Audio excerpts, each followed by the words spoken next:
Hello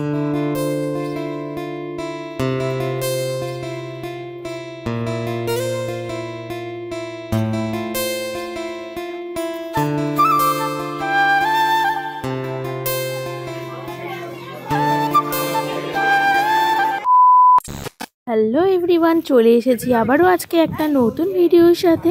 সকাল সকাল দেখতেই পাচ্ছ রেডি হয়ে বেরিয়ে পড়েছি। বাইরে কিন্তু এখনও কুয়াশা কাটেনি, এখন বাজে ভোর 6:30, সেই জন্যই কুয়াশাটা কাটেনি। বেশ ভালো লাগছে রাস্তাটা।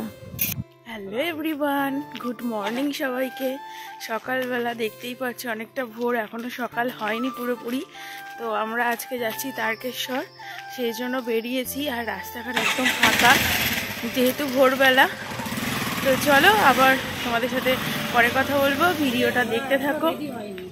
এই ছোট্ট পুচকেটাকে দেখতে পাচ্ছ, এর হচ্ছে তারকেশ্বরে মানত আছে, তাই মানত চুকাতে যাচ্ছে। আমি আর মাও এদের সাথে যাচ্ছি।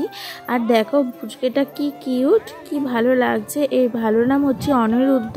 তো এদের সবার সাথে যাব। সবাই এখনও রেডি হয়নি। আমি আর মা তো চলেই এসেছি এদের বাড়ির সামনে। আসলে এটা মাসির বাড়ি, তো মাসির নাতি এটা, তো এর সাথেই যাব। সবাই চলে এসেছে দেখো। এখন আরও কয়েকজন আসা বাকি আছে, সবাই মিলে একসাথে না হলে তো যেতে পারবো না, তাই দাঁড়িয়ে আছি। তো এখন গাড়িতে উঠে পড়েছি আর বেরিয়ে পড়লাম। দেখো সবাই মিলে, সবাই অনেকে বসেও আছে আর বেশিরভাগ দাঁড়িয়ে আছে। তো সকালবেলা যাচ্ছি, তাকাতেই পাচ্ছি না, এতটা আওয়াজ আসছে। আর এই দেখো রবীন্দ্র সেতুর ওপর দিয়ে যাচ্ছি। মানে কি দারুণ যে সকালবেলা এত সুন্দর প্রকৃতিটা থাকে। কলকাতা জানতামই না, সকালবেলা তো বাড়িতে থাকি, কোনোদিন কলকাতার মানে সকালের দৃশ্যটা দেখা হয়নি। আর এই যে এখান দিয়ে যাচ্ছি, দেখে মন ভরে যাচ্ছে, ভীষণ সুন্দর লাগছিল জানো তো। আর গাড়িগুলো যাচ্ছিল, তবে বেশি গাড়ি ছিল না যেহেতু সকালবেলা। আর নদীতে না ভালো করে নদীটা দেখাই যাচ্ছে না, কুয়াশায় ঘেরা। আর ওই নদীর ওপারেই রয়েছে দক্ষিণেশ্বর, তবে তোমরা দেখতে পাবে না, আমি তো দেখলাম, কারণ এতটাই কুয়াশা, এখনও কুয়াশা কাটেনি। নদীর দিকে তাকালেই দেখো লঞ্চগুলো দাঁড়িয়ে রয়েছে আর জলের ওপর, আর কিছুই দেখা যাচ্ছে না, এতটাই কুয়াশা।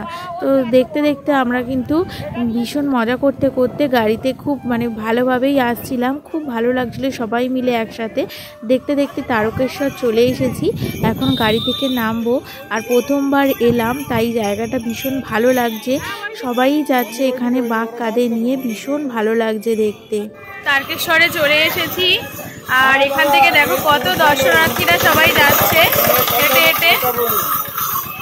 বেশ ভালো লাগছে দেখে। বাবার কাছে আসতে পারলাম, অনেক বছর আসার জন্য অপেক্ষা করেছিলাম কিন্তু আসতে পারিনি, তবে বাবা এখন ডেকেছে বলে আসতেই হলো। আর বাবার দর্শন পাবো, ভীষণ ভালো লাগছে। তবে এলাম, এখন বাজে 12টা। তো এবার আস্তে আস্তে হোটেলের দিকে যাব, তারপরে মন্দিরে যাব। সবে গাড়ি থেকে নামলাম। আর এখানে এসে এত ভালো লাগছে, সবাই যাচ্ছে মা বাপ কাঁধে নিয়ে বাবার কাছে, সবাই যাচ্ছে। অনেকে হাঁটতে পারছে না, এই যে দেখো এরকম করে সবাই যাচ্ছে, বেশ ভালো লাগছে। তো চলো দেখতে থাকো। মন্দিরে চলে এসেছি, এখন সবাই মিলে দুধ পুকুরে যাচ্ছি স্নান করতে। তো চলো দেখতে থাকো। এখন যাচ্ছি দুধ পুকুরে। দেখো অনেকে স্নান সেরে ভগবানের কাছে গেছে, ভোলে বাবার কাছে, আবার অনেকে ফিরছে। আর দুটো সাইডে কত দোকান রয়েছে। এর ভিতরে ভিতরে কিন্তু অনেক ভাড়ার ঘরও রয়েছে, যেখানে একটু থেকে রেস্ট নিয়ে পুজো দেওয়া যায়। আমরাও ছিলাম। আর এখানে না গামছা কিনছিল, তো সেই জন্য দাঁড়িয়েছিলাম। অনেক দোকান চারিদিকে ঘুরে ঘুরে দেখছিলাম। আর ছোট্ট পুচকুকে দেখো চারদিক ঘুরে ঘুরে দেখছে, এতক্ষণ ঘুমাচ্ছিল আর এখন জেগে উঠেছে। তো চলো সবাই মিলে দুধ পুকুরে যাই। বাবার দুধ পুকুর আমি সবসময় ইউটিউবে তারপরে ফোনে দেখতাম, কিন্তু কখনোই সামনে থেকে তারকেশ্বর আসিনি আর দেখিও নি। বাবার দুধ পুকুরে যাচ্ছি সবাই। আর ওই যে সোজা দেখতে পাচ্ছ ওখানেই বাবা বসে আছে, ভোলে বাবা। আর এই সাইডে হচ্ছে দুধ পুকুর। তো চলো, এখানে প্রচুর ভিড় যেহেতু আজকে পূর্ণিমা আর সোমবার, সেই জন্য। আর এদিকে তো কুম্ভ মেলা শুরু হয়ে গিয়েছে, তো আজকের দিনটা ভীষণ ভালো, সেই জন্য। তো এখানে সবাই স্নান করছিল, আমি আর স্নান করিনি, মাও স্নান করেছে। আর দুধ পুকুরটা দেখে ভীষণ ভয় লাগছিল, কারণ পুরো এপার থেকে ওপার তো কেউই হতে পারেনি এখনো পর্যন্ত শুনছিলাম, আর কেউ সাঁতারও কাটতে পারছিল না, সবাইকে বেশি দূর নামতে দিচ্ছিল না। আর এখানে তো জানোই তারকেশ্বরে বাবা কতটা জাগ্রত, আর বাবার দুধ পুকুরে স্নান সবাই করছিল, আমি একটু জল ছিটা দিয়ে নিয়েছি, স্নানটা করিনি। তারপরে অনেকক্ষণ এখানে ছিলাম।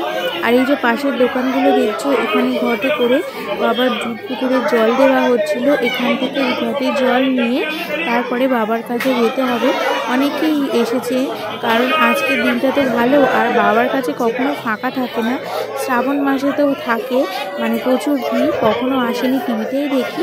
তবে বাবার সামনে, বাবার এখানে এসে মন শান্তি হয়ে যাচ্ছে। বাবার দুধ পুকুরে স্নান করে যে মা দেখো এখন স্নান করবে বলে মা নামছে, আর জল কিন্তু ঠান্ডা, তবে স্নান করার সময় মা বলছিল যে অতটা মনে হচ্ছিল না।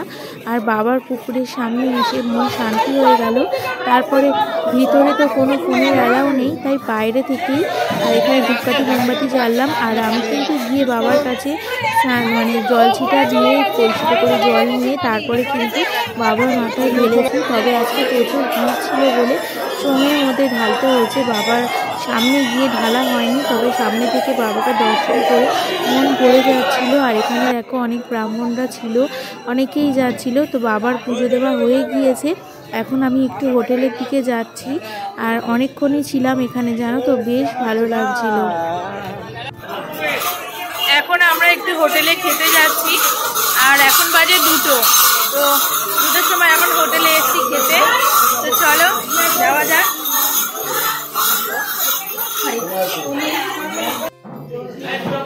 একটু খাওয়া দাওয়া করে নিয়েছি, আর তারপরে দেখো বাবার ডোর মালা কিনছিলাম। আর এই মালাগুলো 20 টাকা করে, প্রথমে 40 টাকা করে বলছিল, কিন্তু 20 টাকায় দিয়ে দিয়েছিল। মা এখান থেকে 3টে মালা নিয়েছে, আমি পরে নিয়েছিলাম সঙ্গে সঙ্গে, মাও পরে নিয়েছিল। আরও ডোরগুলো দেখছিলাম, তবে আমাদের এখানেও যা ওখানেও তাই, একই দাম, তো সেই জন্য বেশি কিছু কিনিনি। তবে বাবার কাছে এসেছি, ভোলে বাবার কাছে তারকেশ্বরে, আর বাবার ফটো নিয়ে যাব না সেটা তো হয় না। চারিদিকে দোকানগুলো ঘুরে ঘুরে দেখছিলাম, কত কিছু জিনিস ছিল, তবে কেনার মতো কিছুই ছিল না, কারণ সবই একই, আমাদের এখানেও একই জিনিস পাওয়া যায়। তাই বাবার ফটোটা দেখছিলাম যে কোন ভালো একটা ফটো নিয়ে যাব। দেখতে দেখতে হঠাৎ বাবা যে সামনেই বসে আছে, দেখতে পাইনি, এই ফটোটাই আমার খুব পছন্দ হয়েছে। আর দেখো তোমাদের কেমন লাগছে অবশ্যই কিন্তু জানিও ফটোটা, আমার তো খুবই ভালো লেগেছে, বাবা তারকনাথ লেখা রয়েছে, তো ওই ফটোটা নিয়েছি। আর মা এই ভোলে বাবার ফটোটা দেখছিল, তবে এটা নেয়নি, ওই শিব ঠাকুরের ওই ভোলে বাবার ফটোটাই নিয়েছি। তারপরে এখানে অনেক কিছুই বিক্রি হচ্ছিল, সব কিছু ঘুরে ঘুরে দেখছিলাম, কারণ আমাদের বাড়ি যাওয়ার একটু দেরি ছিল, সবাই চারিদিকে ঘুরছিল, বাবার ভোগ দিচ্ছিল।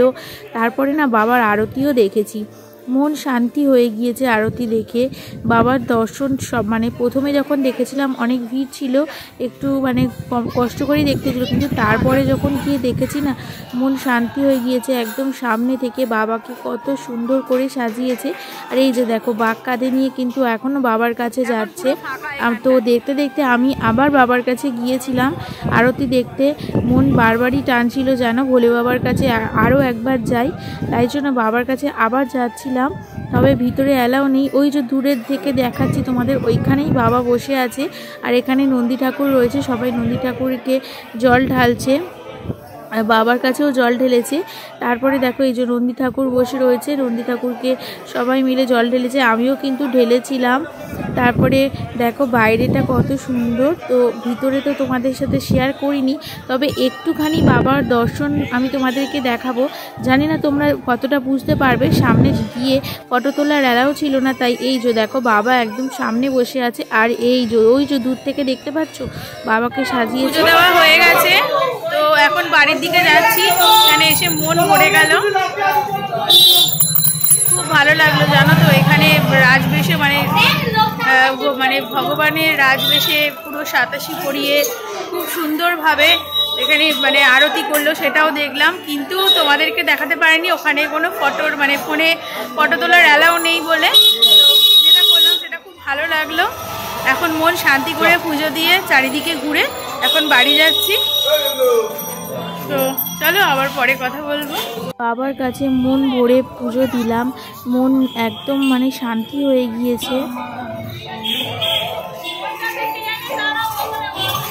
মন চাইছে না, তবে বাবার কাছে আবার আসবো।